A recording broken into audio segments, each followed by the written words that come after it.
We're gonna do a song that you never heard before. The volume. Here they come and get wicked.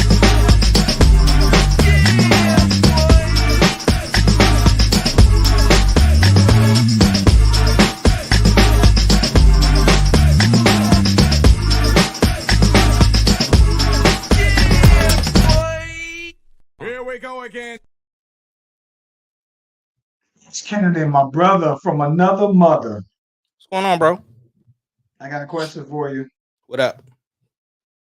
Have you been following Megan Thee Stallion's recent Instagram activity? I have caught like a piece of it. Like I'm just now realizing that she, I guess, her and Glorilla started some trend or something. Well, more so Megan than anybody, but Yeah. I haven't heard the song. I've only seen the activity that you speak of. The 2-hour activity? I did not see the 2 hour. Okay. Listen, bro.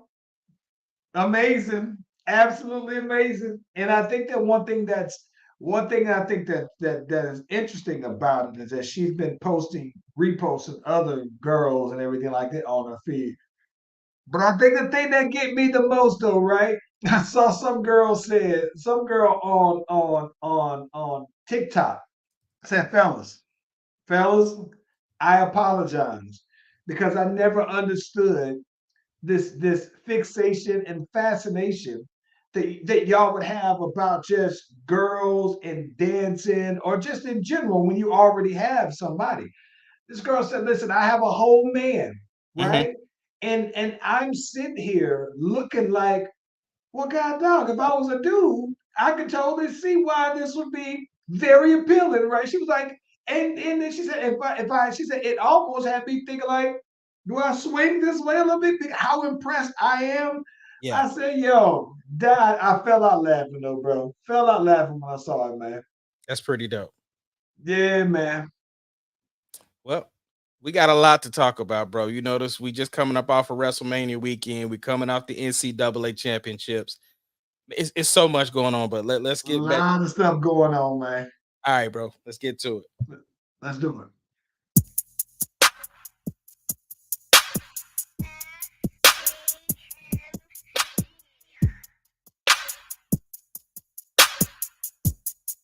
Doesn't matter what your name is. Slash Brothers Podcast, the greatest podcast of all time. The Slash Brothers Podcast, the greatest podcast. If you smell what the rock is cooking.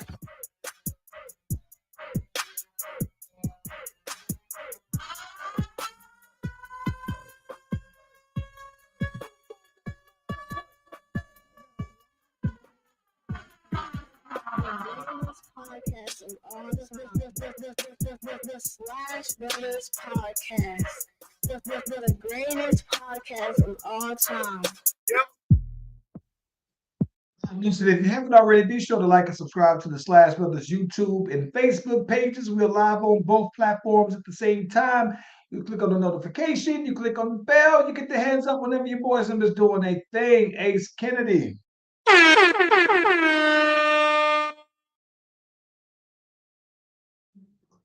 We got a laundry list. Where you want to start, bro? Let's just jump right into WrestleMania, bro. I'm too hyped. Let's do So, it. Let's do it. Let's do listen. it. First of all, did you watch WrestleMania? I did. Now I didn't watch every single match, Yeah, but I did watch. the Of ones course, you I watched cared the about. main. I watched the ones that I cared for. Yes. So your favorite match was your favorite match has to be Gunther and Sami Zayn. Listen, I'm not gonna even lie. I didn't hate it Yeah. as much as I hate him. What is it about Gunther that you don't like, bro? Because he's like, go ahead. He's so like this. He's so like okay. Here's what I don't like. Even the classic heel, right? The bad guy. I'm talking about before the Attitude Eras, right? I'm talking about the Iron Sheiks of the world, the honky tonk mans of the world, all of those guys, like all of those dudes had like some like signature movement or something that was like, okay, you know what? They're bad guys, but they're athletically gifted to where they're talented, where they could just be a baby face. They're just heels for the sake of stories, telling a story. I get it. I think that Gunther, to me, his character is just so vanilla, right? I think that this whole ring general thing, I'm like, bro, how is you gonna be the ring general when you have the most mid moves ever? Listen, when I saw him go on the top ropes and do that splash, it looked how I thought he would look if he got on the top rope. And he reminds me of one of those old heels where Hulk Hogan never got on the top ropes, right? Like that far back. So I don't know, bro. I just don't. I'm just there's nothing about him. At least with Baron Corbin. He can talk on the mic, even though I hate him. His finish move is dope. And I can see as a big man, he can actually move. I just don't particularly care for him. With Gunther, bro, there is just nothing all about his boots look dope. I give him that. His boots look dope. Yeah. Well, this is what's interesting to me. Do you like Cena? I do like Cena. So it's interesting to me that you say that Gunther has basic moves when Cena has pretty basic moves. Yeah. Cena has more charisma. Cena has more explosive moves, the ones that he do. Like, I don't even know what Gunther's finishing move is. He might just finish you with a sleeper hold. That's how basic he is, though, bro. What is his finish? I don't know because That's my point. That you know Cena's finishing no. The difference though, right, is because Gunther came at a time in WWE when I stopped watching Raw. The reason why I know who he is because of the streak that he has, right? And I've seen a couple of indies matches with him.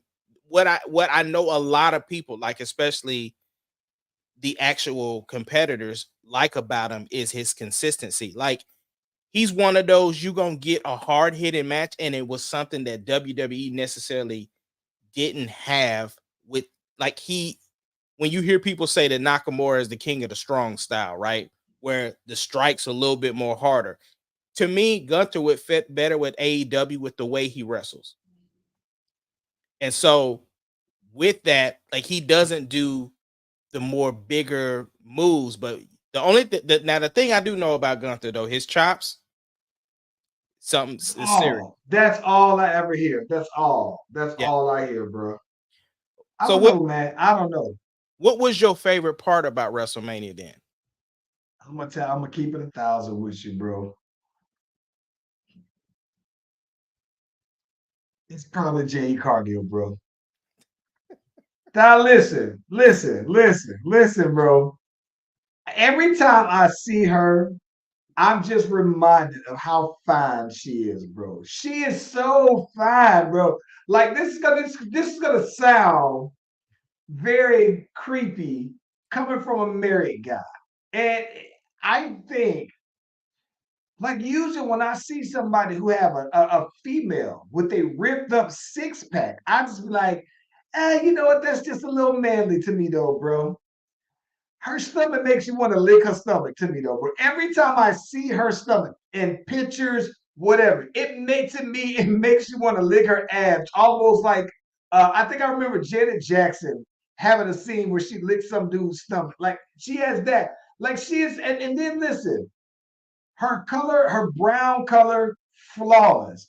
Like I'm talking about her skin complexion, flawless. She seems like for her to be a wrestler, she doesn't have a single scar on her body that I've ever seen. Like she is absolutely perfect. Like I'm talking about if I've ever seen any person in life that I thought no flaws. She is actually it though. So even seeing her for 5 minutes, I thought that it was incredible. Now, what I liked about seeing her is the fact that I do like in this particular with the grand stage of WrestleMania that I like seeing her with Bianca Belair and with Naomi only because I don't think that a lot of the black wrestlers, female wrestlers, get as much shine. So for them to wrestle kind of as this little faction for the time being, I think that that's pretty dope.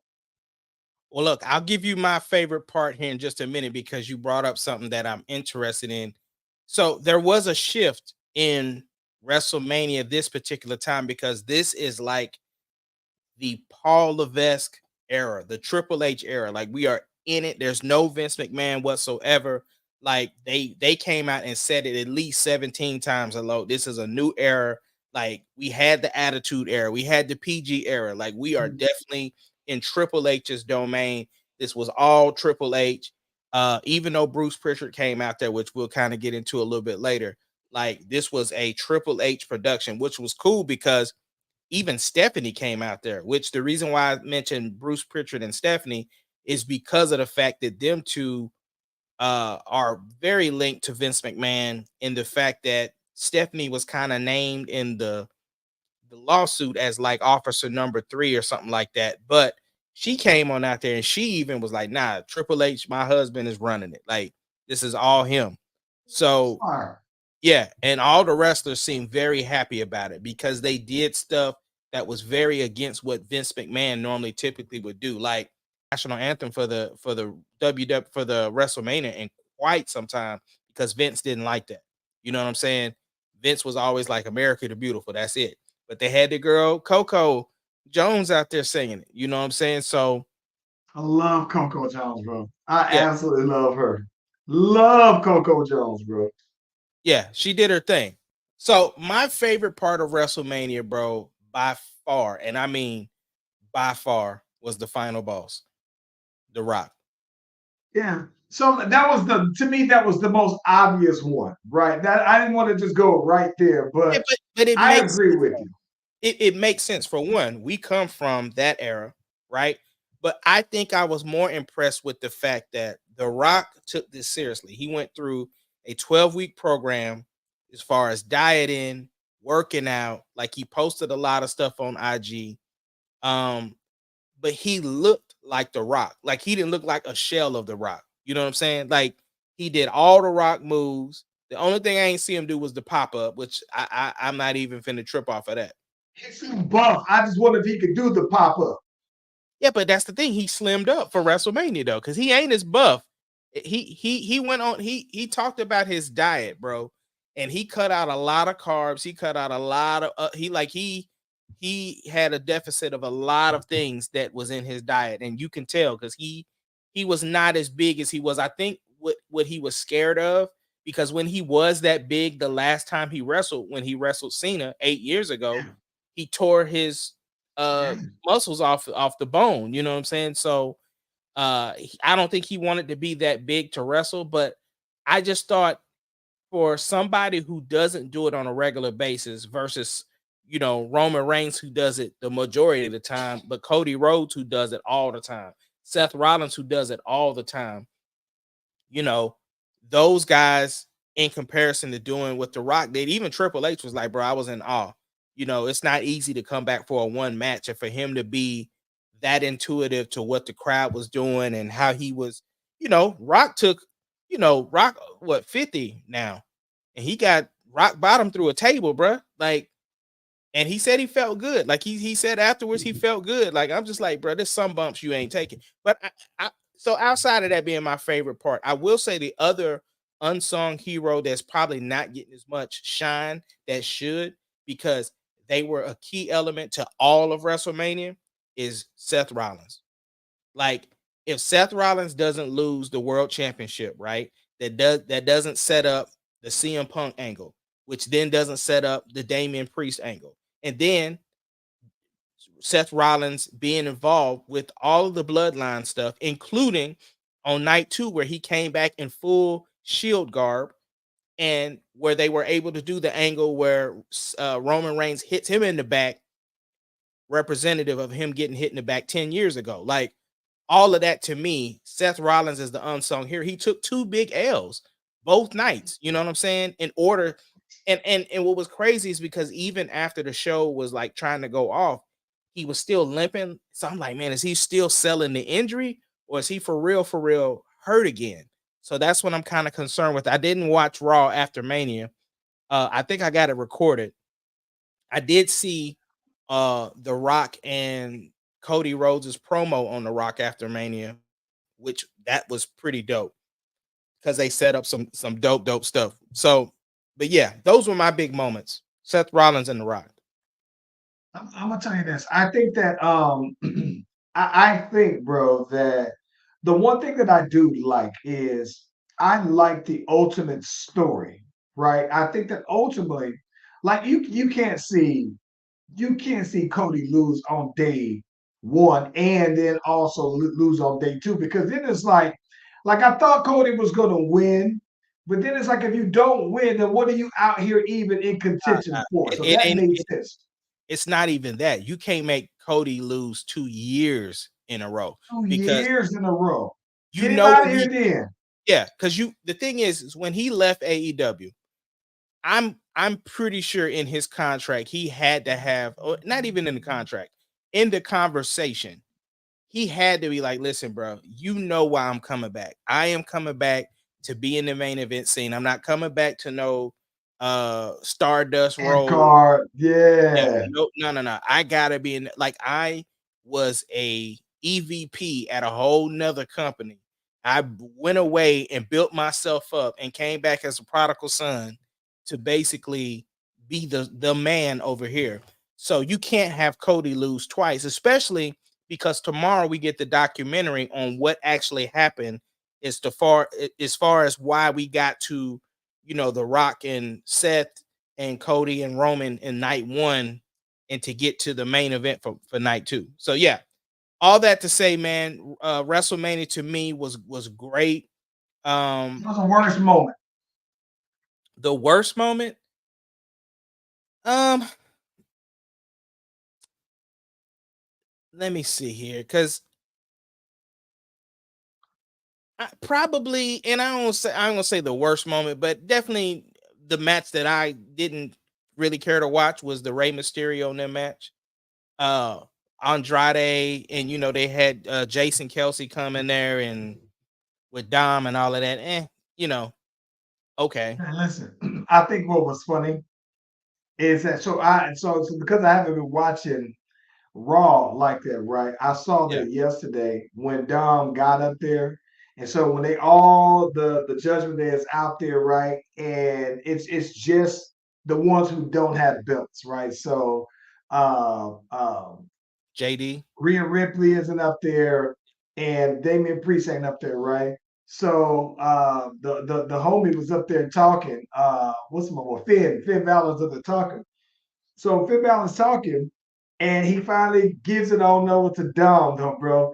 And I think it's hilarious that they boo him so bad. Like he couldn't get it where it reminded me of the old Vicky Guerrero booing though, man. And so he's talking the whole time, and you can barely hear what he's saying at all. I thought that was hilarious. I think the worst to me, the driest of dry spots, definitely was the Usos match, though, bro. Yeah, I didn't It even was so yeah. And they it had was so now, corny to me. yeah, they had 11 minutes and they did not utilize them 11 minutes, bro. None. It especially, I think the letdown for me, not necessarily even the match, it was because you already had the bloodline story built into this. But these two, before the storyline of the bloodline, had talked about their pinnacle moment for them would be for them to wrestle one another at WrestleMania. They Yeah. got that opportunity and it was just womp womp. Like I It was was so nothing. disappointed. And I Nothing love the very Usos, highlight. bro. Just saying. Yes. Nothing memorable whatsoever. It was just a bunch of super kicks, right? And then you got Jimmy out here like, "Oh, I'm sorry, I'm sorry," and then Jay like, it I was do so like, you know what, though? I'm gonna tell you this. I do like that they gave people the opportunity to finally have their moment. So, like yeah. Sami Zayn finally having his moment, R-Truth finally having his moment, I right? love the And then R even Truth with thing. the Usos, brother, yeah, even with the Usos, them having that particular moment. I think Bailey, I don't know that she's necessarily won on She that did. level. Yeah, Yeah, yeah, yeah. she won, but I don't know that in the past that she won on Right. that level. Well, even still though, right? Even Drew McIntyre. The last time Drew won, it was in front of no fans. He beat Brock Lesnar for the belt. So they at least gave him that, even though the storyline obviously is for Damian Priest to get it.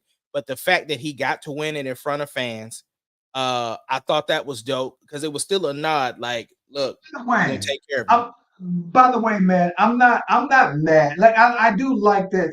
Let's just say, as a wrestling fan, I'm Mhm. not mad that Seth Rollins is no longer the champion. I think that I'm tired of seeing some of the same old people with the belts. Well, my thing is that I think Steph is seriously hurt. Like I said, I can't confirm that. I haven't heard anybody talk about it, but I think he was planning to take some time off anyway after WrestleMania because even Becky was sick. Becky had 102 temp before her match with Rhea Ripley. You know what I'm saying? So Yeah. them two are in contract negotiations with the WWE right now anyway. I don't see them leaving going anywhere, but I think they were going to take some time off anyway because they've been going so hard anyway. But ultimately though, man, like I said, I think WrestleMania was dope. It was one of those spectacles. It was like one of those like real hot buzzwords going into the weekend, especially with everything The Rock, Cody, Seth, and Roman had been setting up for everything, them going on ESPN, Pat McAfee and all of those people and just getting everybody hyped up. Even and I'm gonna even say this, right? Even the CM Punk Ariel Hawani interview that he did was still great fire for WrestleMania because you know we knew Punk kind of said it in that interview, like, bro, I'm ready to go. Like they are trying to keep me from myself. So the fact that him and Scott or Psychopath is about to get into their program, I think is super dope. Like I'm excited for that. I'm CM Punk looked genuinely happy for Cody at the end of it, man, which I thought that whole thing and him bringing out Triple H and everybody at the end of that, like you could tell the company was really like, nah, we got the skyrocket on this dude's back. But what I was bringing up about the Raw after Mania, so The Rock basically did this. Him and Cody did this angle where he was like, "Yo, he said, listen, I salute you. You did your thing. You finished your story. Whoop de whoop." And so he was like, I'm a collector of belts. And he said, I've held all of the titles, but I haven't held that one. He said, can I hold it?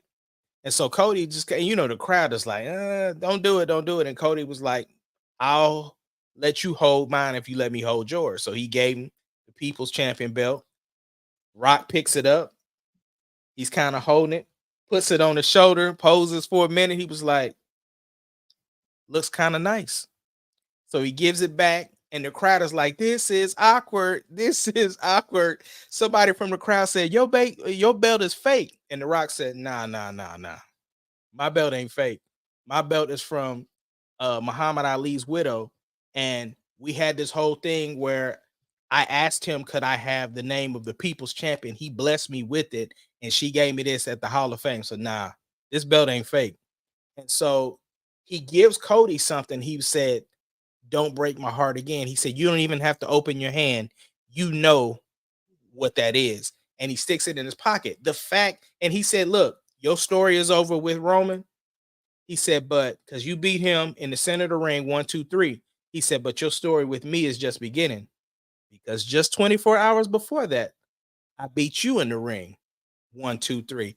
Super, super cold. Like, bro, they already setting it up for The Rock and Cody, bro. And I just them two they got great chemistry. And I'm low key, if I'm Roman, I'm a little mad that was like that. More people wanted to see Cody and Rock than they did want to see Cody versus Roman.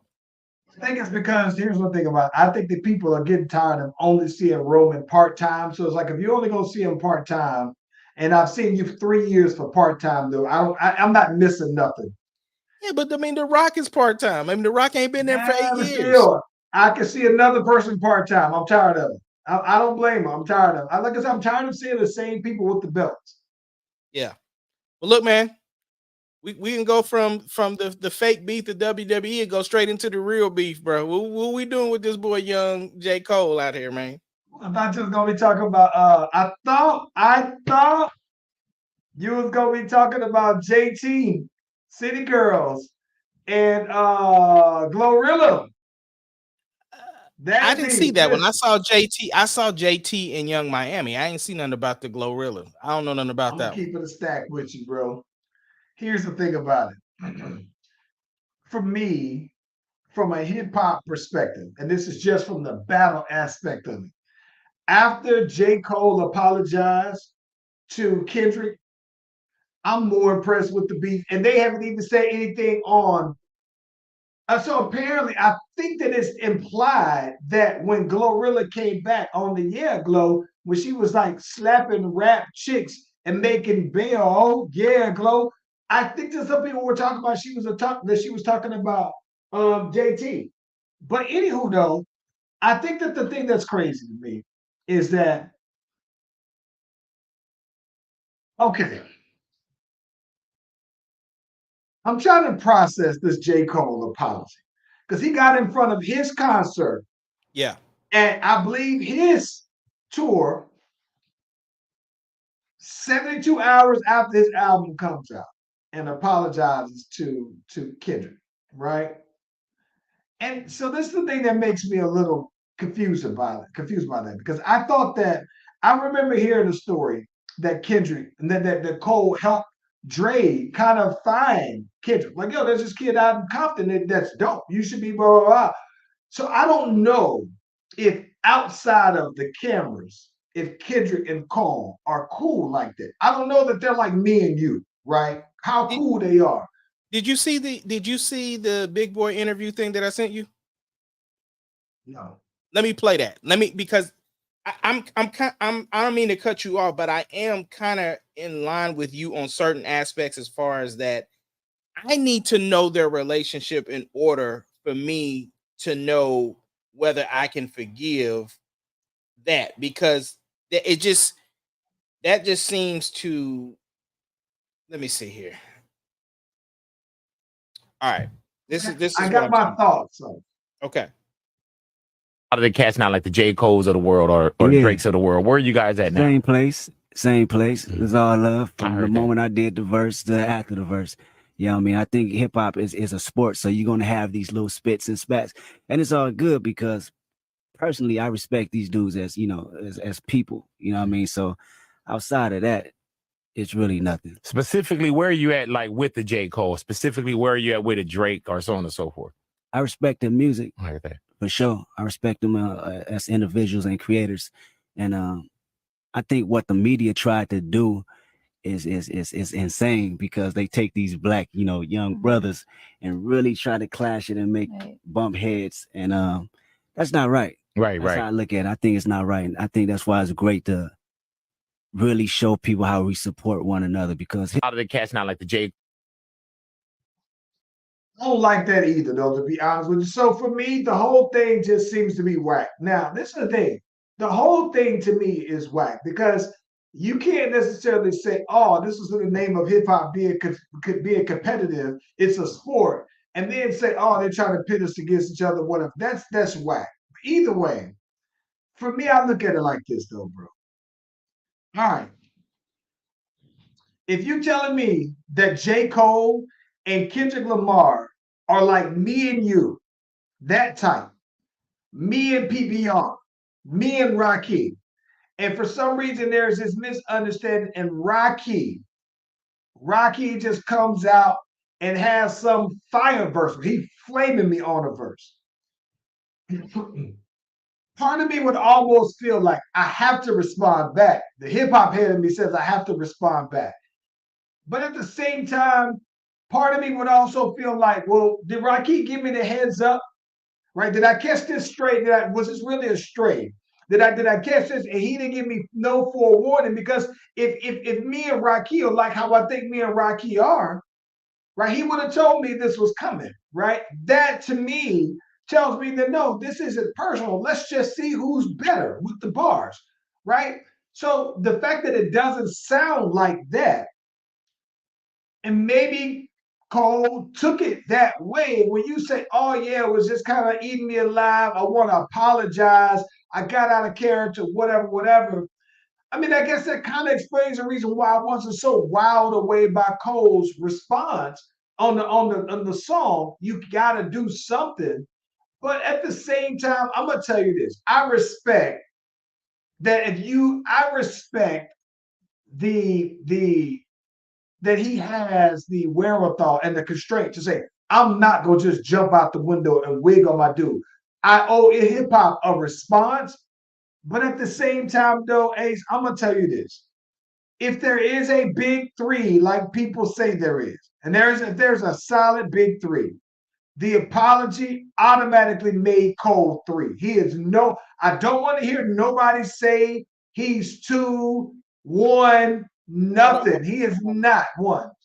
How can you put him automatically at 3 when you got somebody who was also called out that ain't even responded? Well, apply this. At least Drake hasn't responded yet, but he didn't put something out and apologize. Because to me, it's like you put something out there, right? And now something like this. You put something out there as part of your album. So now it's out there for perpetuity, right? It's forever. It would be one thing if you put out your album and then separately put this on out there. You could scale back. You could say, no, I'm gonna delete this off of everything or whatever, right? But I think that I'm gonna set Drake aside for now. The clock is still on Drake, right? But at the same time, if Drake doesn't respond, to me, it's gonna look like he didn't want no part of that smoke. But the fact that Cole responded and then apologized, tell me that he really didn't want to say nothing, but he just had the pressure. So it's like I gained respect by him at least saying that, but I lost an equal amount of respect for him apologizing. So it's like for the same respect as a man that I would have for him to say, I was foul on that. That's my man. So I'm I'm gonna apologize. I get that. But at the same time, the hip hop fan in me, separately from man to man respect, it's equal. So while I may, as a man, my respect what you hear, my fanhood respect for you drop equally amount. So if I was it would be like if I was on you at a 7, as a man, you saying that I might respect you and that might bump you up an 8. But as a hip hop fan, they drop you to a 6. Right. And not to say that he's a 6. I'm just saying wherever my respect level from him dropped by a point. But my man-to-man respect may have went up by a point. Okay. Here's I had to, you and I, pulling the curtain back. We've obviously talked about this off camera. I had time to process, right? And I've been listening to a lot of different people's perspectives on it. I think anybody who is upset from the hip hop standpoint is well within their right to be upset because of the fact this was an opportunity to get some of the best bars from the best people, right? It's almost like for us when we watch the Lakers versus Golden State or the Lakers versus the Suns. Do you think LeBron is fixing to take mercy if he got a chance to go and dunk on KD? Right? We friends after the game, bro. Like during the game, you are my mortal enemy. You know what I'm saying? Russ ain't taking no plays off. I don't care who he play, and he got a bunch of friends in the league. You know what I'm saying? I think that, like I said, do you think Steph Curry is gonna take it easy if he's playing against LeBron or taking it easy on Dame or no, or if he's playing against Tatum? No, they trying to bust each other's head in the game. We can be friends after the game, and I think that's what it is with this. Like, obviously, there are gonna be some stupid people that if you a cold head, you gonna be trying. If Kendrick came to Carolinas, you know what I'm saying, they're gonna be looking for him.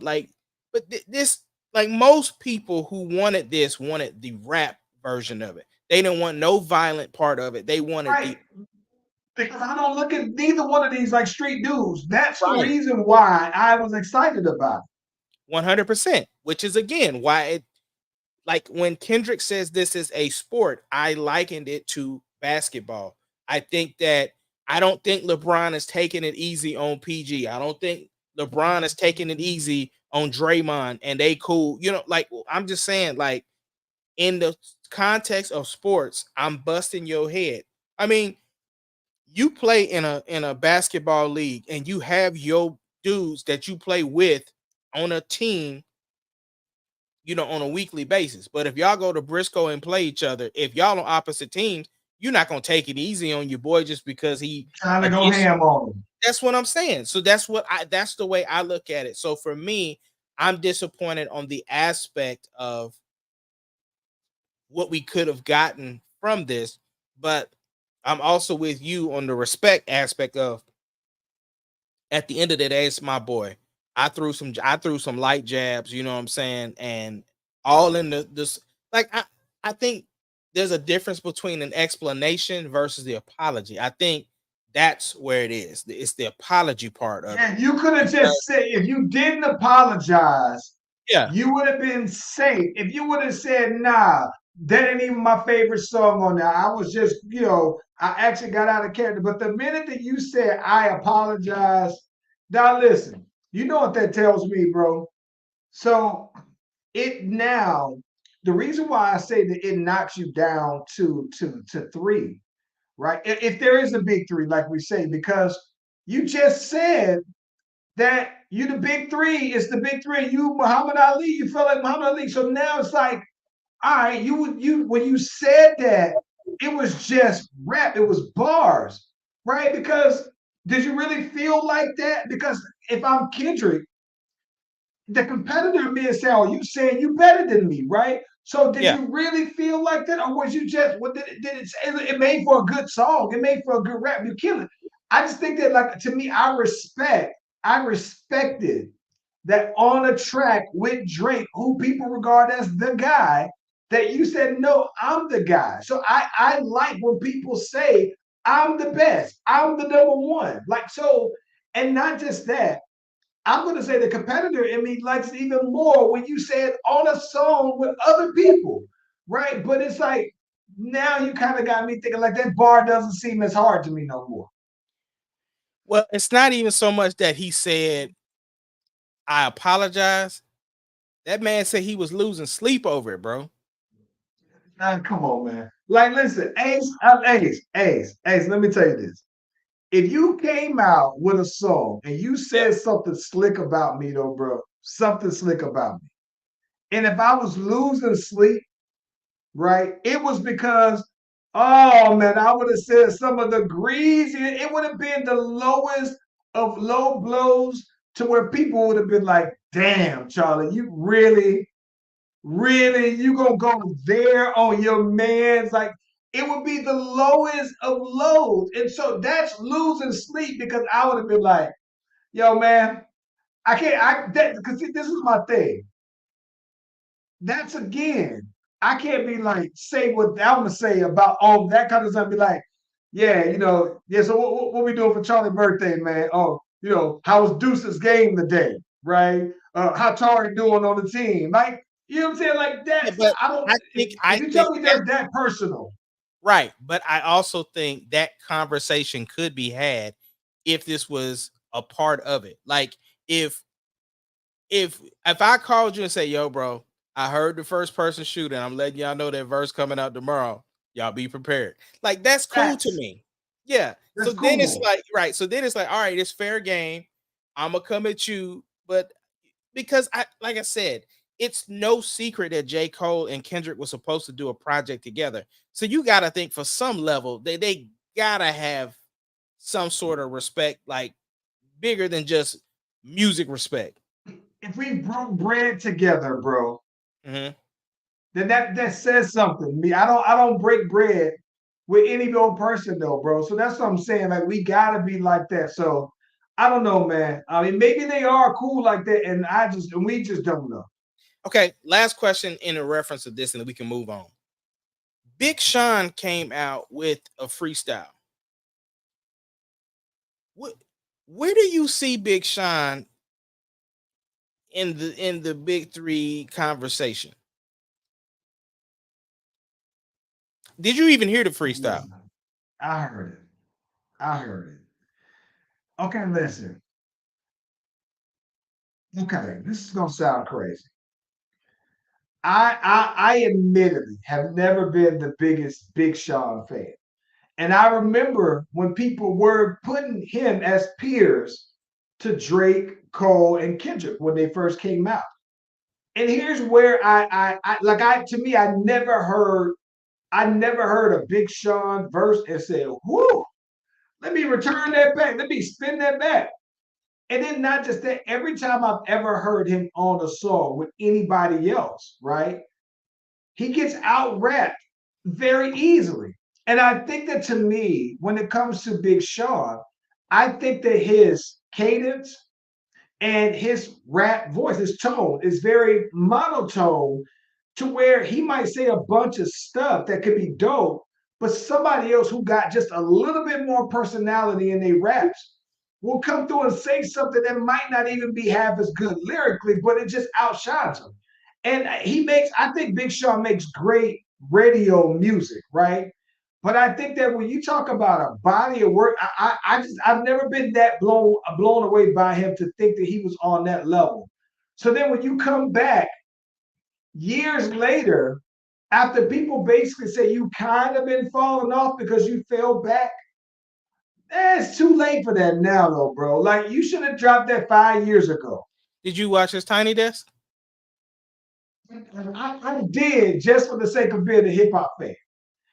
Like I said, he's like I've just never been from day one though, bro. I never bought into like this is my thing. Here's a perfect example. When Big Sean was at his peak, I never thought he was better than 2 Chainz, who was also at his peak at the same time. I think they started releasing 2 Chainz as 2 Chainz, not Titty Boy, but 2 Chainz as 2 Chainz was popping right around the same time Big Sean was. And I always thought that 2 Chainz was miles better though. So I don't know, man. So his response, I watched it, and yeah, you can tell he can rap. You know what I'm saying? But if you tell me that you put that out there, I think Kendrick can put something out there tomorrow that would just wipe ass with that. Okay. If I had to give it slashes, 3 out of 5 slashes, bro. That's halfway. Straight. Yeah. Yeah, straight. It wasn't whack, but it wasn't. Nah. So if you're rating all 3, right, from the Cole Drake verse and then K Dot's verse to Big Sean, where Big Sean's on the lower end. Big Sean is 3. All right. Yeah. Actually, yeah. Yeah. And you know what? The more I'm watching this, the more I'm thinking that Drake isn't going to respond, bro.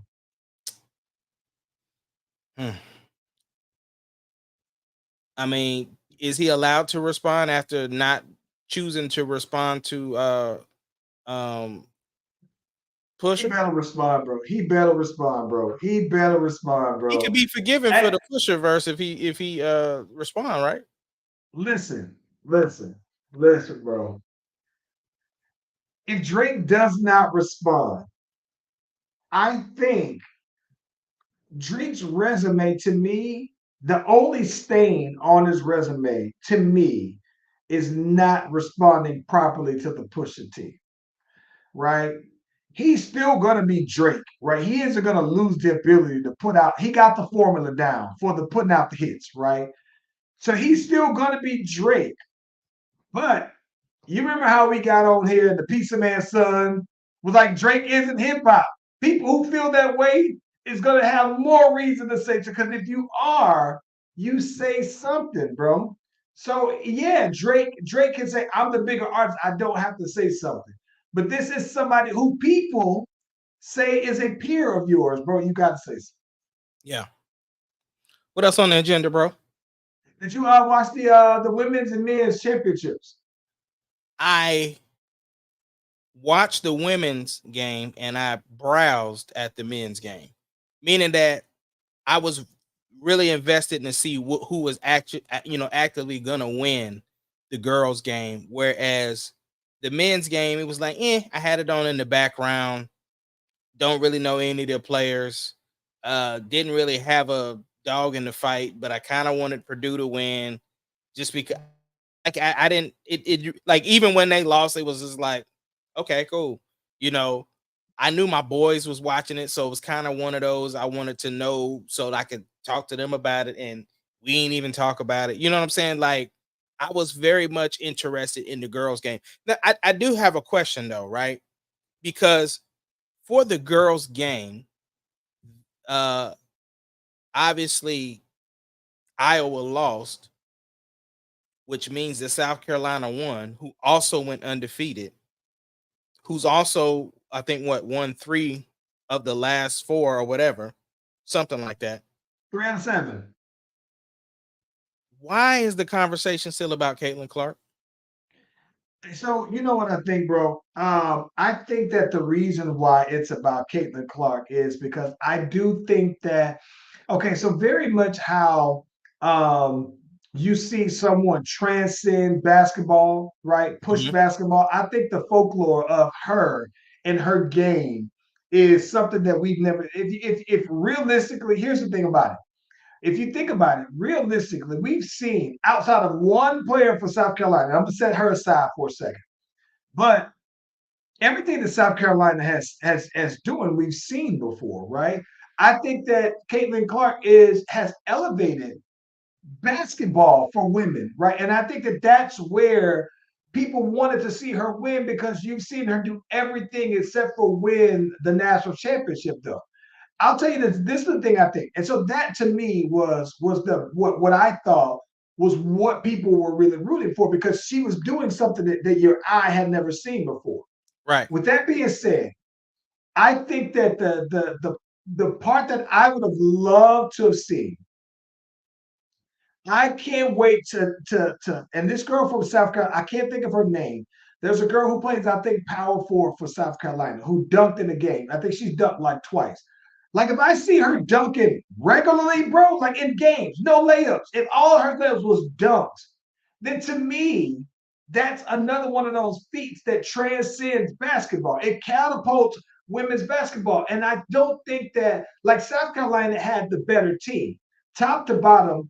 They had all these 4 and 5 star recruits, and I don't think that Iowa did. So I think that the reason why people were rooting for Iowa is because I think that it truly felt like a David and Goliath scenario, or you had a true underdog versus a stacked roster, though, bro. So you don't look at that as it being that we got this white girl out here doing I her don't think thing. so. Okay. I So to don't think me, so. I likened it to uh Tiger Woods making an impact on golf. The difference, though, is Tiger's impact.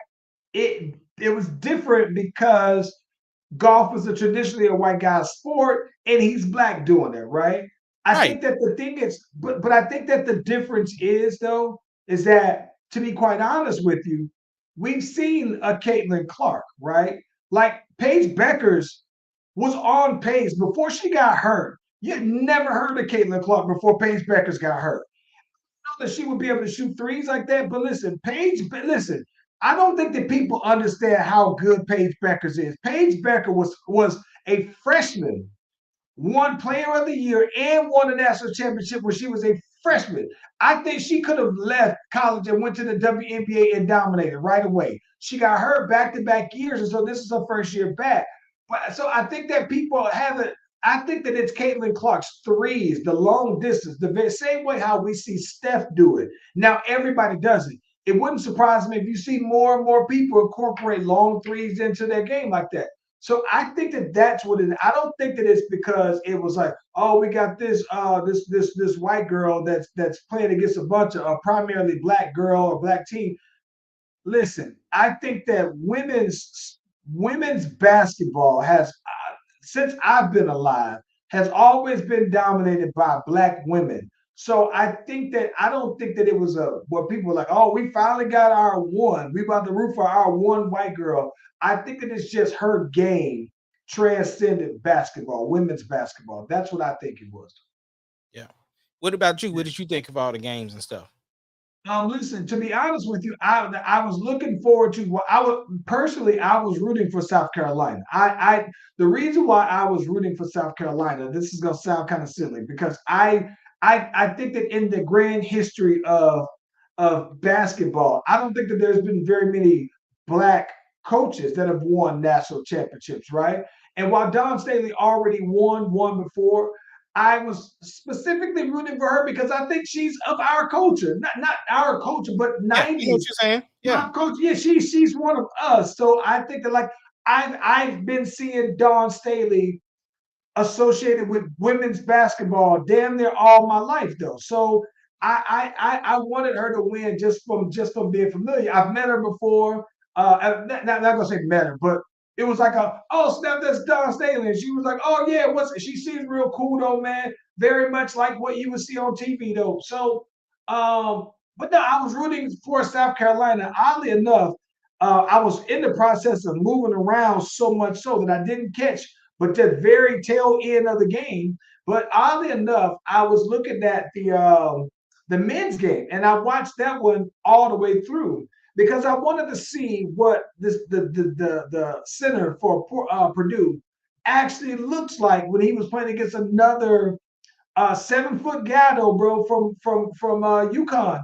And listen, I think that one of the biggest differences to me when it came to college, I think that even with women's basketball versus men, I think that women had the stars this year. Like I know more women faces. Yeah. I couldn't name you. Listen, there's in this draft in this season. I mean, even with somebody like I keep up with AAU ball, and because I keep up with AAU ball, and I keep up with high school ball, and I see who's coming out and who's going to what schools. Even with that said, the guys who are like the top 10 college players, I only know what the center for Purdue looks like, and I know what my guy from and I can't even think of his name now, but I think that the Rob Dillingham. And those are the only two that I can actually name. With that being said, though, bro, I think that the one thing that I think that's been different is that it looks like, especially like Kentucky, who had they were always the one and dones, right? And with the transfer portal changing things up, I think that you're going to see more and more teams move away from this getting the young teams. I thought that it was real dope that UConn won. I've never heard of UConn center until the postseason. They got this one kid, Castle, who I never heard of until the postseason. And sure, he's probably been good and projected for quite some time. But I like that it seems like the teams are more like traditional basketball teams now, though, man, where it's not a bad thing if you're a senior to be on a team, or a junior, So not stars, superstars. I think they were even saying that this particular draft might be the weakest draft ever, though, bro. Well, I do know the But I Thunder think, is looking at the center for UConn. well, I can see that for depth, yeah. Because you think Chet's a center, but he ain't that kind of center, though, Nah, right? nah, Chet's not really a center though. That's the whole thing. Chet is Yeah. a I think Kevin he's more Durant like a essentially. He's a yeah. he a Dirk. So Yeah. No, I get it. I get it to have that kind of depth. I think it's dope. Listen, I'm gonna tell you this though. I think that while there are no true superstars, I'm not gonna bet against the Oklahoma. I wouldn't bet against the Thunder nailing it. Like whoever they get is gonna be a good pick. Like and not just from the past, right? But I'm just saying I think that they have thunder kind of guys all throughout this particular draft, where they're not the number one caliber guy, but a guy that's like 12, 13, 14 that you can turn into a good pro, though, man. yeah, that Yeah, fits into a good system. Like that fits into nobody the saw system. nobody saw J Dub being as good as he is. I didn't. What school did J Dub go to? Santa Clara, Yes, right. What about the other? Arkansas. Jay So Will, went to you Arkansas. yeah. So you fan like that. I'm a basketball fan. No. I only know that because they're a part of the You Thunder. only right. That's what I'm saying. But for me, I'm a basketball fan. And while the Thunder is a team I root for, I'm not on the fanatic level that you are, to where you know those kind of things. But that's kind of what I'm saying. I think in this draft there'll be more guys like that available for the Thunder to pick, though, man. Absolutely. And Yeah, you know, whoever Sam, they Chris, pick in this round, yeah, yeah, you know, Sam is on it, bro. Sam be on yeah. it. I think whoever they pick will make an impact. And listen, we talk about Trey Man all the time, bro. Trey Man was the real thing. He just didn't have the minutes. He go to the Hornets and he go and Hooping them do his boys up. thing. He was Poku, hooping Thunder what you up, bro. want, Poku? Yeah, Poku was over there doing this thing, and it just didn't have the minutes. And yeah. listen, I don't know that he ever had a lot of minutes for him like that, He though, did. bro. He got hurt. Poku had a great 2021, right? And then when he got hurt, he just didn't. He lost his spot when he got hurt. But look, the Hornets picked up Michik. They picked up Bertans. They picked up Poku, and they picked up Trae Young. So we was basically playing against the Thunder the other night. If bro, if I'm an NBA team and I see any former player who was drafted by the Thunder come on the market, I'm picking him up. It just makes sense to me. I can't even think of the last flop. The last one that was just a complete, this boy ain't got no business being in the league. Kyle Ziegler. Singler. Him, yeah.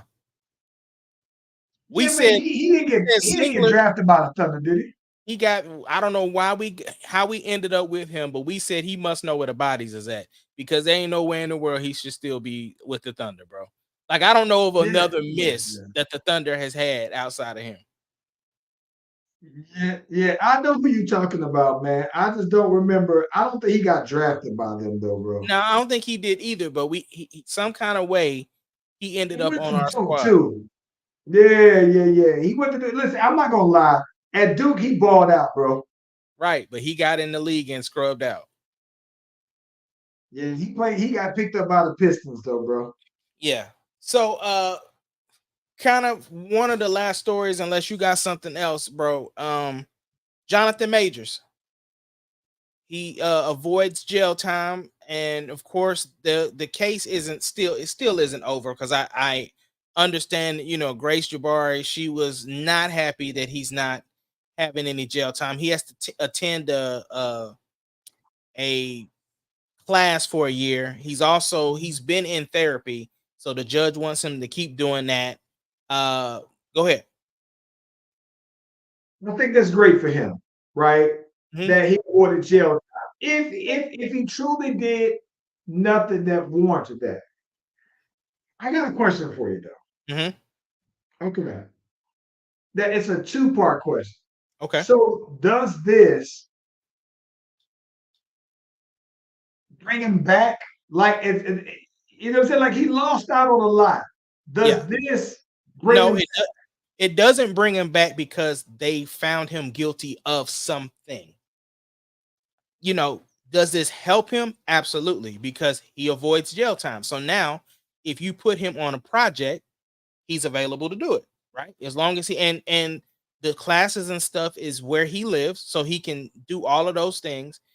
And he's not gonna get, like, he's gonna basically have to climb back up, right? He's gonna have to do some smaller roles in some not as big films. He don't have to go to Tubi yet, but you know, He gonna do the Nicolas Cage, do he? Nah. He don't have to do nothing like that, but he's definitely gonna have to take some, like, somebody like, and I'm just throwing his name out there, because I like maybe Tyler Perry, Will Packer, somebody from our side is gonna have to pick him up before somebody else is gonna be willing to give him that opportunity. Like, shoot, 50 can throw him in something. You know what I'm saying? He just needs to get something under his belt. Do a Netflix movie. Megan Good ain't left. Megan Good hasn't rolled out. Nope. She even had him still looking fine. Yep. Every time I see her. And she's dressing him better too. Yes. Here's the second part for that. Second part for that is this. Okay. So in light of, I thought about this because King Combs Yeah. had recently got some charges that were brought up on him or whatever. And thinking about even Diddy to some degree, right? So what if after all of this stuff that Diddy, just like Jonathan Majors, is either found to be innocent or something so minor, right, that it doesn't warrant jail time. Like if Jonathan Majors can bounce back, and even though Diddy had the settlement with Cassie, if in a court of law he is not found to have been guilty of anything so egregious that it warrants jail time, can Diddy bounce back if Jonathan Majors can? He 100% can bounce back. This is what I've been saying even before we got this deep, right? Diddy can bounce back with a win. The problem is ain't nobody partying with Diddy no more. You know what I'm saying? Now, Diddy is still going to be able to have parties, and the people who are still trying to get on are going to go to these parties. But I'm saying celebrities aren't going to be caught at these parties. The thing is all Diddy has to do is win. The jokes are still going to come, but those jokes have always been there. We've always heard stuff about Diddy. You know what I'm saying?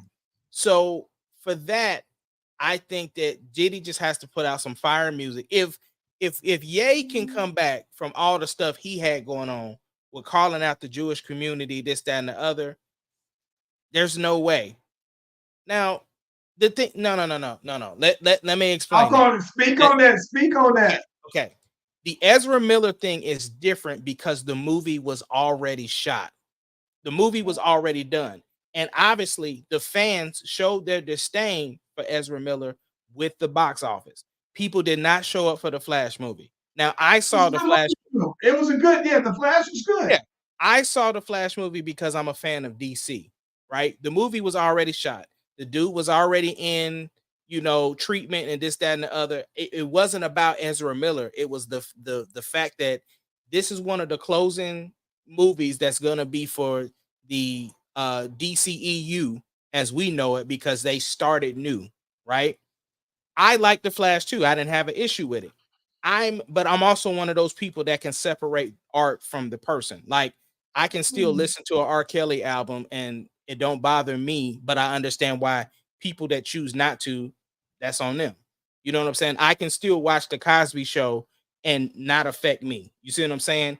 I can separate artists from the real person. Like I know R. Kelly, I don't know Robert. You know what I'm saying? I think to be honest with you, I think that Diddy, I don't know how. So this is what I think. I think that Diddy can make a comeback, but it would have to be. Here's what I think that it would have to be.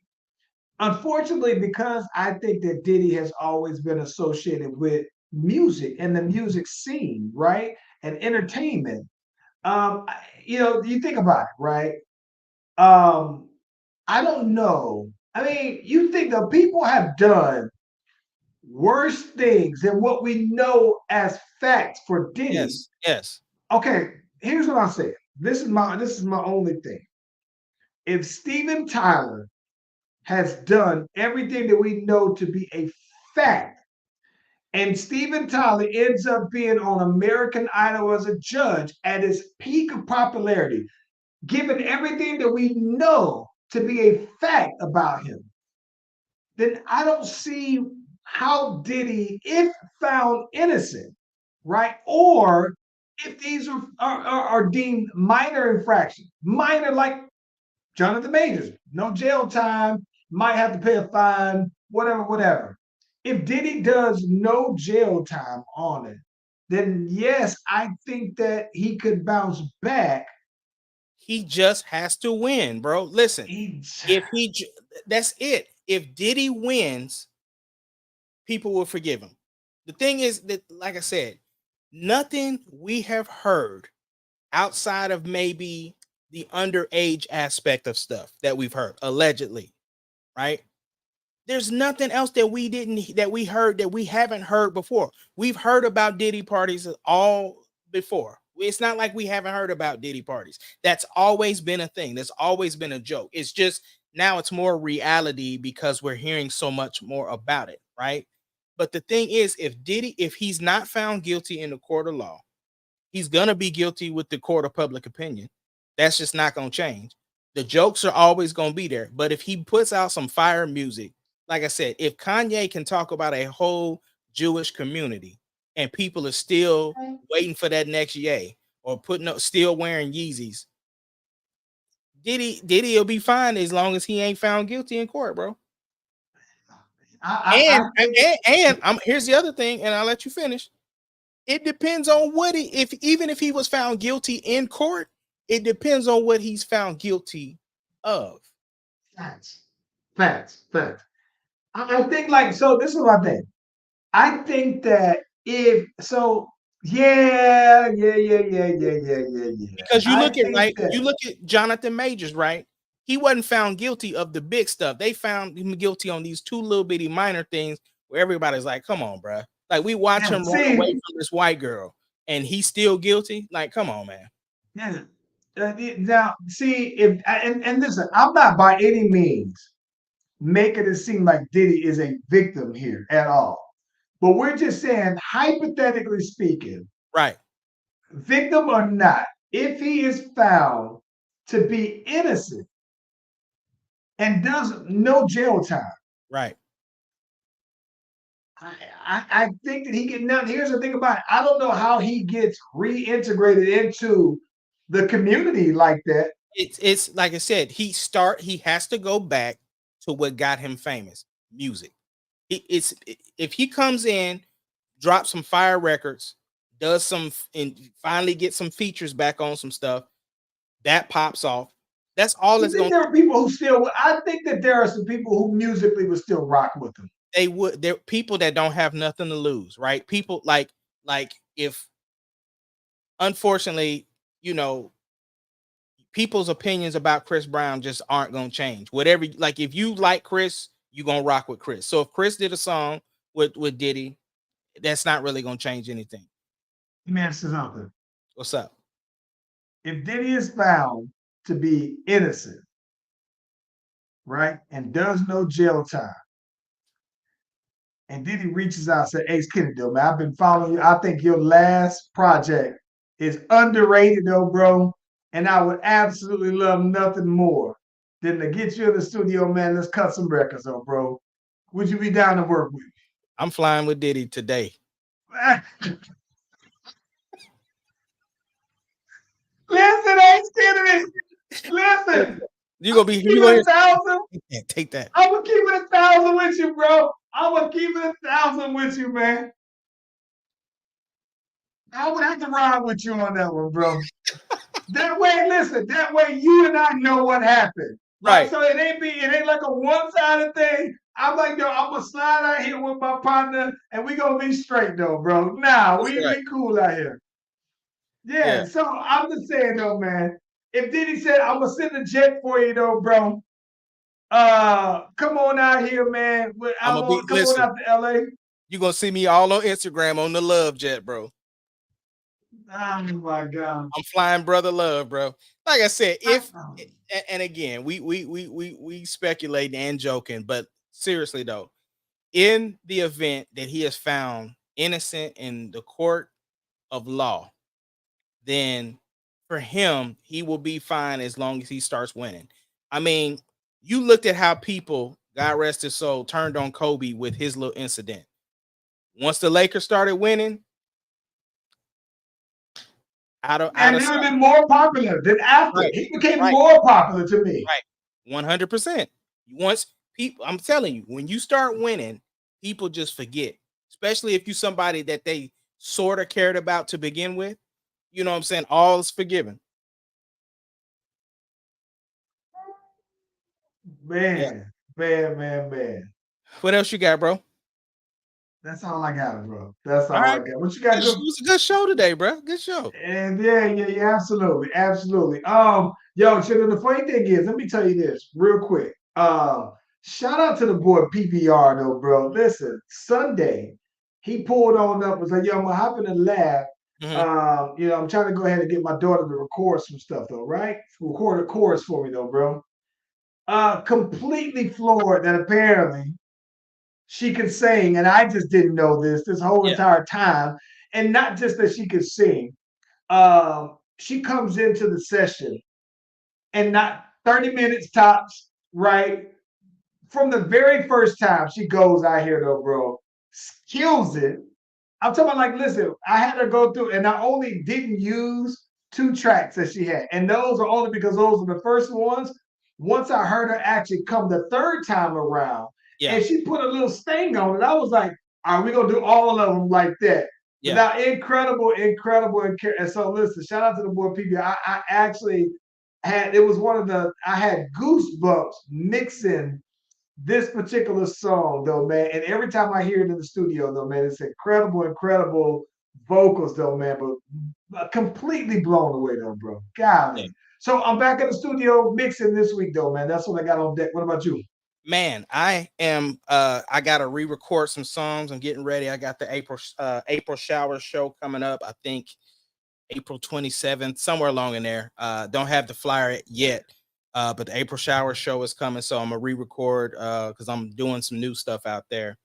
So I'm excited about that. Other than that, man, I'm gonna get these files sent over to you so that maybe if I send you your files, you'll send me mine, and we can go from there. You know what's funny? I do owe you that For 2 weeks. Yeah. It got parked. I've been zoning. I know it. Yeah, I had that. Yeah. Matter of fact, I'm gonna pull that on up tonight. I'm gonna tap. I'm like, he told me about this lo-fi sound that he done did for this track. I'm sitting up here waiting and ain't heard it yet. Oh man, yeah. It sounds dope too, by the way. Yeah. Well, I don't know. You're gonna like it. Yeah, when you get it, you're gonna like it. Well, look, man, we appreciate y'all for joining the Slash Brothers all the way from ATL to OKC. We are the Slash Brothers. Join us every Tuesday at 6 o'clock Central Standard Time. You know what it is. Them K Rules is over there. And we out.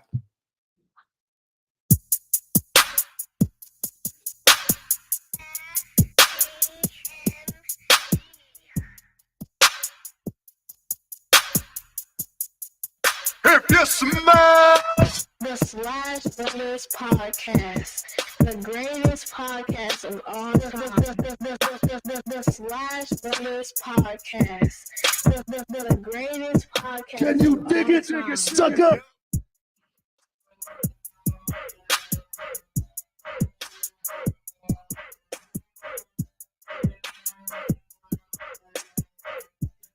It doesn't matter what your name is. Slash Brothers Podcast.